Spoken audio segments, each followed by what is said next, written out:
بات کریں گے سینئر جرنلسٹ پاکستان سے یاسر حسین نے ہمیں جوائن کر لیا. السلام علیکم. سب سے پہلے آپ کو ویلکم کریں گے اور یہ جاننا چاہیں گے کہ میوزیکل چیئر سے یا جسوی طرح سے یا پرچیاں ڈال کے یا جیسے بھی نام تو حکومت سازی کے لیے آ گئے سامنے, کون صدر ہوگا, کون وزیر اعظم ہوگا, لیکن یہ اب باقاعدہ سلسلہ شروع کب سے ہو رہا ہے؟ کیونکہ ابھی بہت ساری سیٹس پہ ہم دیکھ رہے ہیں کہ نوٹیفیکیشن باقی بھی ہیں, پھر پاکستان تحریک انصاف سپریم کورٹ میں بھی جاری ہے, پھر ان کا احتجاج بھی جاری ہے, پھر جماعت اسلامی اور JUIFA کا بھی اجلاس جاری ہے, اور مولانا یہ کہتے ہیں کہ تاریخ میں انہوں نے کبھی اتنی بری ریگنگ نہیں دیکھی جتنی 2024 میں ہوئی ہے. تو ایسے میں حکومت کب تک آپ بنتے دیکھ رہی ہیں؟ جی دیکھیں نیلم, پہلے تو وعلیکم السلام. الیکشن نتائج کا جو مرحلہ تھا وہ تو مکمل ہو چکا ہے. اب نئے قائد ایوان کے انتخاب کا مرحلہ جو ہے وہ بالکل عام پہنچا ہے. قومی اسمبلی کی جو سیکریٹریٹ کی جانب سے ہیں وہ تیاریاں زور و شور سے جاری ہیں.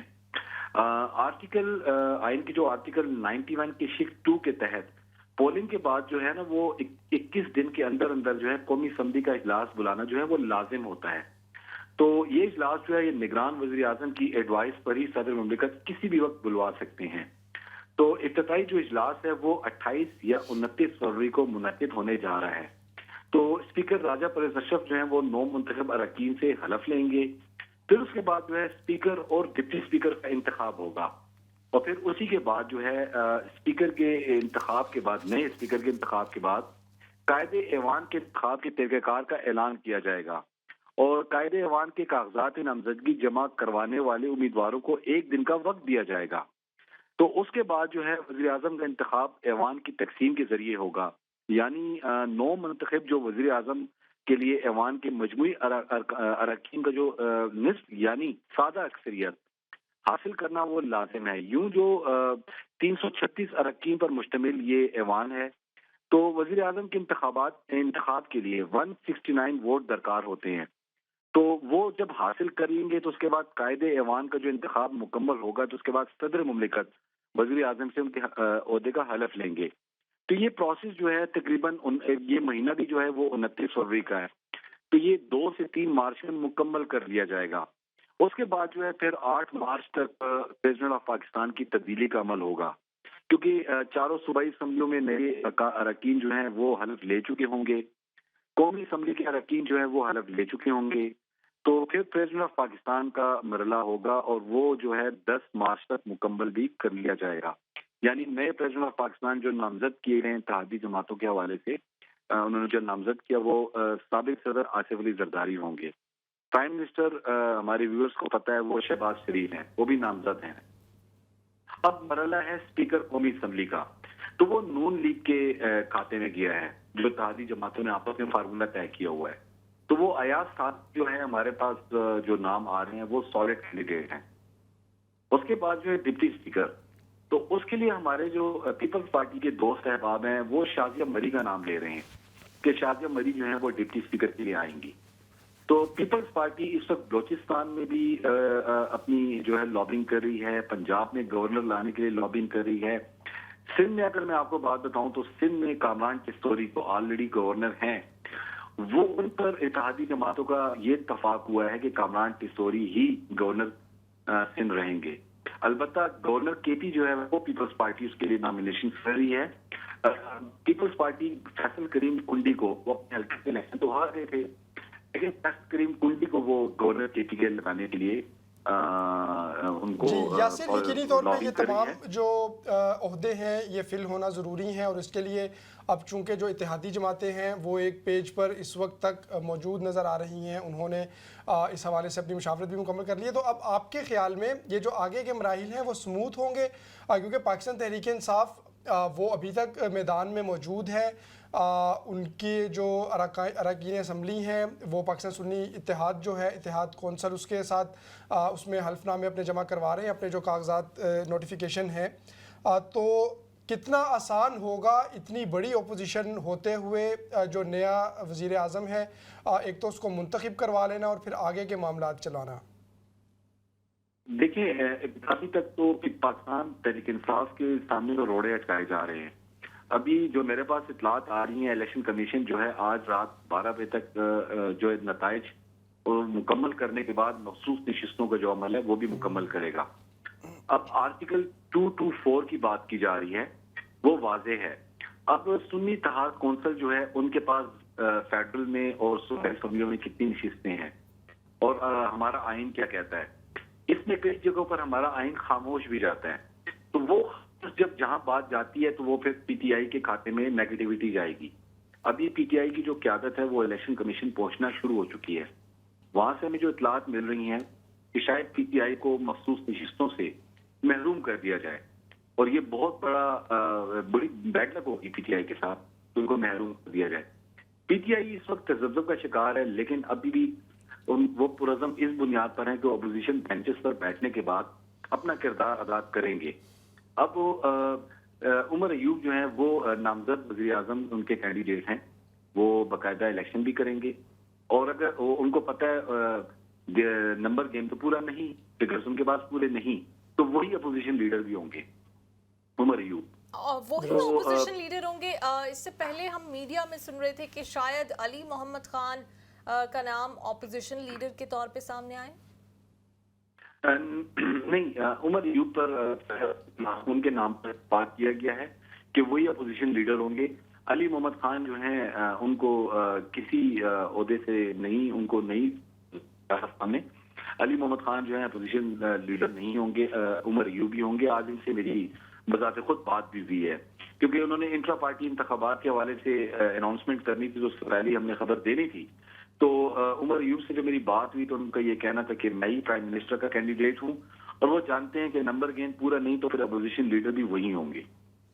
जी अच्छा यासिर, साथ ही पाकिस्तान तहरीक इंसाफ ने जो इंट्रा पार्टी इलेक्शन है उसका भी दोबारा ऐलान कर दिया है। हमने देखा था इससे पहले जो आम इंतखाबात हैं ऐन उससे कबल भी वो करवाना चाह रहे थे, फिर उसको मुलतवी भी किया गया। अब 3 मार्च की डेट दी गई है। इसका मकसद क्या है इतनी जल्दी में करवाने का, और शायद सिर्फ कल तक ही वक्त दिया गया है जो इसकी कागजी कार्रवाई है पूरी करने का। बल्कि जो बैरिस्टर गौहर अली खान है उन्होंने ये भी कह दिया कि इमरान खान साहब ने अली ज़फ़र साहब का, बैरिस्टर अली ज़फ़र का ही नाम चेयरमैन के तौर पे लिया है। तो इस बारे में क्या इत्तलात हैं और क्या इनके मुकाबले में कोई और आपके ख्याल में पाकिस्तान तहरीक इंसाफ से ऐसी पर्सनैलिटी होगी मुकाबले में, और जो अरकान फिर मिल के अपना चेयरमैन मुंतखब करेंगे? देखिए, कैंडिडेट तो मुकाबले में लाएंगे बैरिस्टर अली ज़फ़र के, लेकिन वो कैंडिडेट को अंदाजा होगा और पता होगा कि मैंने हारना है और मुझे वोट नहीं डालना, लेकिन वो एक प्रोसेस का हिस्सा है। यकीनन उनको उनके मुकाबले में किसी न किसी को लाया जाएगा, किसी छोटे अहदेदार को सामने लाया जाएगा। लेकिन मुझे पीटीआई की इस बात पर हैरानगी है कि अब तो 5 साल तक वो सुन्नी इत्तेहाद कौंसिल का ही हिस्सा रहेंगे, अब वो तहरीक इंसाफ का नहीं होंगे। लेकिन जो मेरी तंजीमी लिहाज से गुफ्तगू हुई है आज अली अमीन गंडापुर से टेलीफोन पर, तो मैंने उनसे पर्सनल कैपेसिटी में बात पूछी तो उनका ये कहना था कि हमने अपनी तंजीम को भी जिंदा रखना है, इसलिए हम इंट्रा पार्टी इंतखाबात करवाना चाह रहे हैं। हालांकि अगर आप देखें तो सुन्नी इत्तेहाद कौंसिल अंदर से शायद इस बात में खटक भी रही हो कि अभी तो कराने की जरूरत कुछ हफ्ते बाद नहीं, लेकिन इस वक्त देखें तहरीक इंसाफ के अंदर भी वकला अगर एक साइड पर हैं तो दूसरी तरफ सीनियर क़यादत है। सीनियर क़यादत अपनी पॉलिसी सामने ला रही है तो लॉयर्स जो हैं वो अपनी पॉलिसी सामने ला रहे हैं। पार्टी इसी वजह से जरा तजब्जुब का शिकार है, शशोपन का शिकार है, और मेरे ख्याल से तो इनको इतना जल्दी इंट्रा पार्टी अब करने की जरूरत नहीं। इंट्रा पार्टी की जब जरूरत थी तो वो पार्टी को जिंदा रखने के लिए थी। अब पार्टी तो जम हो गई है, तकरीबन बयान हल्फी जमा हो चुके हैं, अब तो नोटिफिकेशंस भी जारी हो चुके हैं सुन्नी इत्तेहाद कौंसिल की जानिब से। तो पीटीआई को शायद इतना जल्दी नहीं करना चाहिए। देखें, अकबर शेर बाबर जो है उसने फिर इलेक्शन कमीशन से रुजू करने का ऐलान कर दिया, आज बकायदा उनकी प्रेस रिलीज जारी हुई है। यानी वो कल जाएंगे दोबारा इलेक्शन कमीशन, दरख्वास्त जमा कराएंगे, वो कहेंगे मैं भी फाउंडर इनका मेंबर हूँ और मुझे भी इसमें हिस्सा लेना है, यहाँ खदशात हैं, यहाँ तहफ़्फ़ुज़ात हैं, तो वो पीटीआई के लिए मजीद मुश्किलात का सबब बनेंगे। अच्छा, एक और बड़ा अहम नुक्ता मैं आपसे जानना चाह रही हूँ कि शानदाना गुलजार एक टीवी इंटरव्यू में उनकी जानिब से कहा गया कि अगर ये आरोज और ये सब लोग कुरान पे हाथ रख के हलफ दे दें कि कोई रिगिंग नहीं हुई तो हम नताइज को मान लेंगे, तो ये इसी तरह से होगा या कोई सुप्रीम कोर्ट में, हम सुन तो रहे हैं कि सुप्रीम कोर्ट में या अदालत में जा रहे हैं और चैलेंज करेंगे फैसलों को, या फिर ये कोई कुरान पे हाथ रख लेगा तो ये मान जाएंगे? दूसरा, कमिश्नर रावलपिंडी ने इतना भौंचाल मचाया इतनी हेडलाइंस बनाई, इतना तबसरे हो गए और अब वो कह रहे हैं कि Please hang up. Please hang आपने up. कमिश्नर रावलपिंडी का नाम ले लिया तो मैंने यकीनी तौर पे सेंसिटिव टॉपिक शुरू कर दिया था मेरे ख्याल से। हम कोशिश करेंगे। ट्विटर बंद करने वालों ने ना इस बार उन्होंने कहा कनेक्शन ही काट दो। ये शार्क बहुत तेज है, उसको मालूम होता है कौन सी तार कब जो है उसको दंदी और काटनी है। लाइन कट गई, किताब हाँ, ये याद आ किताब, गई मुझे। बिल्कुल। तो नीलम, ये आपने बहुत जो एक इम्पोर्टेंट नुक्ते की तरफ आप उनसे पूछना चाह रही थी, लेकिन उनकी ना मौजूदगी का फ़ायदा उठाते हुए मैं इस पे बिल्कुल, थोड़ा आप सा तबसरा तबसरा करता हूँ कि देखें, ये शायद पहली दफ़ा नहीं हुआ कि एक बहुत बड़ी स्टेटमेंट आती है, पूरी कौम, पूरा मीडिया वो उसकी तरफ रुजू होता है, पूरा दिन उसी हवाले से गुफ्तगू होती रहती है और फिर कुछ दिनों बाद वो आके माफ़ी मांग लेते हैं। उस वक्त भी इन्होंने जिस दिन ये किया, आपको याद होगा कि पाकिस्तान तहरीक इंसाफ ने पूरे मुल्क में पुरअमन एहतजाज का जो सिलसिला है वो कर रही थी और वो उस पुरअमन एहतजाज पर भी बहुत सारी जगहों पर जो सिक्योरिटी फोर्सेस हैं उन्होंने उसके ऊपर क्रैकडाउन किया, उनको गिरफ्तार किया, लेकिन तमाम तवज्जो जो है वो बढ़ गई। यासिर हमारे साथ दोबारा मौजूद हैं, उनसे ही पूछते हैं। यासिर, जो आपसे नीलम पूछ रही थी, एक तो शानदाना गुलजार के हवाले से और फिर जो इलेक्शन सॉरी माफ़ कीजिएगा, कमिश्नर रावलपिंडी जो हैं उन्होंने कितने बड़े बयान दिए, तमाम तवज्जो उस तरफ हो गई, इतने बड़े बड़े दावे किए गए, उसमें सुप्रीम कोर्ट के जो चीफ जस्टिस हैं उनका भी नाम लिया गया, बकिया इदारों का भी, इलेक्शन कमीशन का भी, कमिश्नर साहब का भी। तो आज वो कहते हैं कि ये गलत बयानी हो गई। पहले उनका ज़मीर जागा था या अब उनका ज़मीर जाग गया है? ये ज़मीर किस चीज़ का नाम है जो कि 4-5 दिन के अंदर चेंज हो जाता है और पूरा 360 डिग्री का चेंज ले लेता है? हाँ, देखिए, पहले शानदाना गुलजार के बाद पॉलिटिक्स में कुरान पाक को कम से कम नहीं लाना है। दुरुस्त। साबित करने के लिए इंसान पॉलिटिक्स में इससे बात करता है। मैं इस चीज को शायद वो जज्बा, तो उन्होंने कुरान पाक की बिल्कुल बात, इसमें ये कुरान पाक और इस्लामी निशानी ना रहे, हमारा तो इस्लाम पे ईमान है।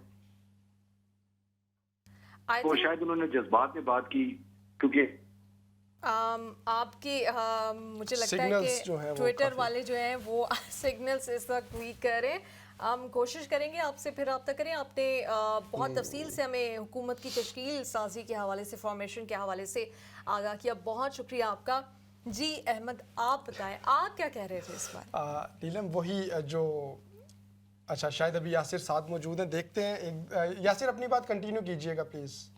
जी, तो शानदाना गुलजार का जो मौक़िफ़ है, मैं तो उसके बिल्कुल बरक्स बात करूंगा कि पॉलिटिक्स में कुरान पाक को नहीं लाना चाहिए।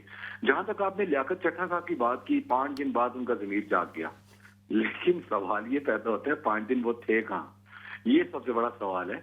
क्या उनकी जो सॉफ्टवेयर है वो अपडेट किया गया, अपग्रेड किया गया? कुछ तो किया गया कि कहाँ वो खुदकुशी करने का सोच रहे थे, कहाँ वो अपनी बातों, और उन्होंने ब्लेम भी लगा दिया। अगर आपने उनकी स्टेटमेंट पढ़ी हो, 3 सफ़ात पर मुश्तमिल उनकी वो स्टेटमेंट है कि उन्होंने अपनी स्टेटमेंट में कहा है कि मुझे एक सियासी जमात के रहनुमा ने मुझे तमाम तर चीजें फीड की। अब देखिए, कमिश्नर लेवल का आदमी, 20-21 ग्रेड का ऑफिसर, और उनको एक रहनुमा आम पार्टी का, छोटी पार्टी या बड़ी पार्टी, नाम किसी पार्टी का नहीं लिया गया, लेकिन आप और मैं बखूबी हमारे व्यूअर्स अंदाजा लगा सकते हैं कि किस पार्टी का जिक्र किया जा रहा है। अभी उन्होंने नाम नहीं लिया।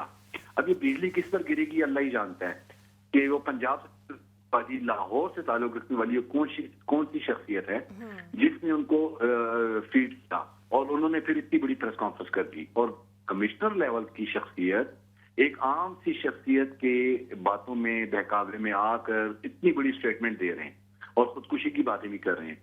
तो पाकिस्तान में देखें, सब कुछ हो सकता है, सब कुछ हो सकता है। इन चीजों से आप अंदाजा लगा लें कि कमिश्नर रावलपिंडी कोई आम ओहदा नहीं है। रावलपिंडी की जुरिसडिक्शन जो है मरी तक जाती है, मेरे ख्याल से जेलम तक जाती है। ये इतना इनके पास इतना बड़ा हल्का है, अटक तक जाते हैं। तो इस तरफ आए तो वो एक सियासी रहनुमा के बहकावे में आने के बाद खुदकुशी की बात, लेकिन उन्होंने अपना कैरियर तो तबाह कर दिया। लेकिन अपना करियर तो छोड़े, उन्होंने तो वो तो रिटायरमेंट के ही करीब थे, लेकिन मसला तो ये है ना कि पाकिस्तान फिर एतबार पाकिस्तानी करें किस पे? कोई उनका ओहदा बड़ा था, आके उन्होंने बात की, लोगों ने रिस्पॉन्सिबल समझा उनको, उनकी बात पे किसी हद तक यकीन किया, कुछ लोगों ने तनकीद की, 5 दिन बाद आके आप स्टेटमेंट चेंज करेंगे तो लोग फिर किस पे यकीन करें? इसी वजह से तो आज पाकिस्तानियों का ना अपने चीफ जस्टिस पे यकीन है, ना उन पे यकीन है और ना ही वजीर आजम पे यकीन है। देखें, अवाम जो है ना, यकीन, ये पाकिस्तान जो है सिर्फ अल्लाह की जात ही चला रहा है। पाकिस्तान से तो, सियासतदानों से तो लोगों का एतमाद ही उठ गया है। अब किसी को मईशत का अंदाजा है कि एक आलू जो है, पोटैटो, वो जो है 260 पर केजी चला गया है, जो कि गरीब और मुतवस्सित तबका खाता है। यहाँ की मतलब हर एक चीज महंगी हो चुकी है। अवाम का कौन सोच रहा है? पाकिस्तान इस वक्त तबाही के दहाने पर पहुंचा हुआ है, हर एक चीज महंगी है, लोग खुदकुशियां करने पर मजबूर हैं, खाने के लिए लोगों के पास नहीं है, बच्चों की फीसें अदा करने के लिए नहीं है, लोगों की जो रोजमर्रा की जिंदगी है तो तबाह बर्बाद हो चुकी है। तो यहाँ पर तो अब देख लें, कमिश्नर लेवल देख लें या पॉलिटिक्स को देख लें या ब्यूरोक्रेसी को देख लें, खींचा तानी है। गरीब जो है वो मजीद गरीब हो रहा है, अमीर मजीद अमीर हो रहा है, मुतवस्सित तबका जो है भीख मांगने पर मजबूर हो चुका है। अब इतने बड़े लेवल के लोग जो हैं वो एक सियासी रहनुमाओं की बातों पर आकर इतनी बड़ी प्रेस कॉन्फ्रेंस कर लें, लेकिन देखें अवाम अब समझती है। इस सोशल मीडिया ने अवाम में बहुत शऊर पैदा कर दिया है। अब 5 दिन कहाँ से ये 5 दिन के बाद इनका ज़मीर जाग उठा और उन्होंने अपने तमाम तर फैसले जो हैं वो अपने जो ऐलानात थे और जो बातें थी वो वापस ले ली। और अब पता नहीं बिजली किस पर गिरेगी। नीलम, देखें, आप इस बात को सोचें, अब वो कौन सी सियासी पार्टी होगी या कौन सा रहनुमा होगा, अब जब वो उसको नॉमिनेट किया जाएगा, अभी तो नॉमिनेट भी नहीं किया गया, 3 सफ़ात पर मुश्तमिल उन्होंने ये वजारती बयान जो है वो जारी किया है। और उसके बाद उन्होंने कहा मैंने जितने इल्जामात जिस पर लगाए थे मैं उनकी तरदीद करता हूँ और मैंने प्रेशर में आकर, अच्छा उस वक्त ज़हनी मरीज करार दिए गए थे, अगर आपको याद हो। जी, वो जो खुदकुशी वाला वजीर इत्तलात पंजाब यासिर, लेकिन इसके ऊपर कोई आपके ख्याल में या पाकिस्तान का जो प्रोसीजर है, चूंकि बहुत संगीन इल्जाम थे, चाहे वो किसी थर्ड फर्द को रेफर कर दें फिर उसको भी शामिल तफ्तीश होना चाहिए। तशवीश तो हमें हो रही है। हाँ, तशवीश हमें हो रही है, तफ्तीश वहाँ पे होनी चाहिए। तो लेकिन क्या आपके ख्याल में चूंकि अब उन्होंने माफ़ी मांग ली है कौम से गलत बयानी पर, तो बस माफ़ कर दिया जाएगा या इस मामले को कोई मंतकी इंजाम तक पहुँचाया जाएगा? देखिए जी, मंतकी इंजाम तक तो बात पहुंच चुकी, माफी तो बड़ी दूर की बात है। मामलात तो बस मंतकी इंजाम तक पहुंच चुके हैं। उन्होंने 3 सफ़ात पर मुश्तमिल जो अपनी स्टेटमेंट दे दी, अगली स्टेटमेंट भी दे दी होगी कि मुझे इस शख्सियत में या इस पार्टी के रहनुमा ने मुझे फीड किया था। अब बिजली उस पर गिरेगी, अब बिजली उस पार्टी पर गिरेगी। अब हम लोग ये उनकी तरफ इशारा तो नहीं है, उनके ऊपर तो नहीं, उनका घेरा तो नहीं तंग किया जा रहा, जो कि रोपोश है लेकिन ट्विटर पे एक्टिव रहते हैं और अपने पार्टी वर्कर्स को मैसेजेस देते रहते हैं। देखिए, कोई भी हो सकता है। अब तो वो देखें, जैसे वो FIR दर्ज होती है ना पाकिस्तान में नामालूम अफराद, तो उसमें नामालूम अफराद में एक तो नहीं होता, 2 से लेके हजारों तक जा सकती है बात, जिस पर उंगली रखी जाए। तो अब तो मेरे ख्याल से रोपोश नहीं होंगे, चलते फिरते ही होंगे, लेकिन वही शख्सियत होंगे कि जो सर हिलाएगा तो उनको नॉमिनेट कर दिया जाएगा। और ये तो इसमें तो नामालूम अफराद की बात की गई है, फर्द वाहिद की बात नहीं की गई। सियासी जमात से ताल्लुक रखने वाले सियासी जमात से ताल्लुक रखने वाली शख्सियात हैं, ये शख्सियत नहीं है। तो ये तो इमरान खान से लेके फिर सारे होंगे। मैंने आपको इजहार कर दिया मैंने। तो PTI के बारे में बात की जा रही है और तो कोई सियासी बिल्कुल पाकिस्तान तहरीक इंसाफ का आप नाम लें, डेफिनेटली सारे उन्हीं की तरफ इशारे जा रहे हैं और सेंसरशिप का भी कोई यहाँ मसला नहीं है, तो बिल्कुल नाम ले सकते हैं आप। इशारा दिया जा रहा है। देखिए, पाकिस्तान तहरीक इंसाफ जहाँ उसके बावजूद अपोजिशन में बैठ रही है, लेकिन मुझे नहीं लगता इनको अपोजिशन का किरदार भी अदा करने दिया जाए। अब देखें, बुशरा बीबी बनी गाला में बैठी हैं। आज आप अपनी इंट्रो में बात करी थी तो मैं बात कर ही लेता हूँ। डॉक्टर फरिया उनका रोजाना की बुनियाद पर चेकअप कर रही हैं और उनको कहा जाता है 12 दिन पहले कुछ ऐसी मिर्च मसाले से भरी कोई खुराक खिलाई गई जिसके बाद उनका मैदा इफेक्ट हुआ और वो मैदा अभी तक ठीक नहीं हो रहा। उनको स्टोमिक प्रॉब्लम्स बहुत ज्यादा चल रही हैं। तो आज उनसे मुलाकात जो नईम पंचोथा ने की, इसी तरह सलमान जो हैं वो वकील गए, उनसे मुलाकात की, उन्होंने कहा मेरी तबीयत ठीक नहीं हो रही। पिम्स अस्पताल के जो डॉक्टर्स हैं, उनका डॉक्टर फरियाई उनका नाम है, وہ روزانہ کی بنیاد پر جا کر ان کا چیک اپ کر رہی ہیں, انجیکشن لگا رہی ہیں, دوائیاں دے رہی ہیں, لیکن وہ ٹھیک نہیں ہو رہی. ان کو کہا گیا کہ بشرا بی بی کو اڈیالہ جیل منتقل کیا جائے, لیکن وہاں سے بھی منع کر دیا گیا کہ نہیں, وہ ہوم اریسٹ رہیں گی. تو کچھ عجیب سی پالیٹکس چل رہی ہے جو کہ سمجھ سے بالا تر ہے. بچہ جو ہے عمران خان کہہ رہا ہے, بڑا کہہ رہا ہے عمران خان جوان کہہ رہا ہے, عمران خان بوڑھا کہہ رہا ہے عمران خان, لیکن ہماری جو یہاں کی راجنیتی اور سیاست ہے یا جو دیگر پارٹیاں ہیں وہ عمران خان کو کسی صورت آگے آنے نہیں دے رہے. شروع میں تو شاید معاملات سدھرنے کی طرف جا رہے تھے, لیکن اب وہ واپس جو ہے مسائل جو ہے بڑھتے جا رہے ہیں. میں وہی دوبارہ بات کروں گا, لائرز کو پیچھے ہو جانا چاہیے, تحریک انصاف کے قیادت کو آگے آ جانا چاہیے. لیکن دیکھیں عمران خان خود اندر ہیں, باہر جو فیصلے ہو رہے ہیں ایک کمرے میں لائرز کر رہے ہیں, دوسرے کمرے میں قیادت کر رہی ہے, اور صرف میں آپ کو سچی بنیاد پر بات کروں تو عہدوں کے حصول کی بات کی جا رہی ہے, مراد کے حصول کی بات کی جا رہی ہے. یقین جانے پارٹی کو زندہ رکھنے کے لیے کوئی بات نہیں کر رہا. ہاں میں اگر بات کروں گا تو کے کی کروں گا. وہاں کی قیادت جو ہے نا وہ کھڑی ہے, میدان میں ہے. علی امین گنڈاپور جو ہے وہ میدان میں کھڑا ہے, وہ برملا عمران خان کی تصویر کو سینے سے لگا کر کہہ رہے ہیں میں اس کا وزیر اعلیٰ ہوں, اور کے کو کوئی ابھی تک چھیڑ بھی نہیں رہا. صحیح, درست. چلیں بہت شکریہ آپ نے وقت دیا, اور بڑی اندر کی خبریں بھی یقیناً. باہر آئی ہیں.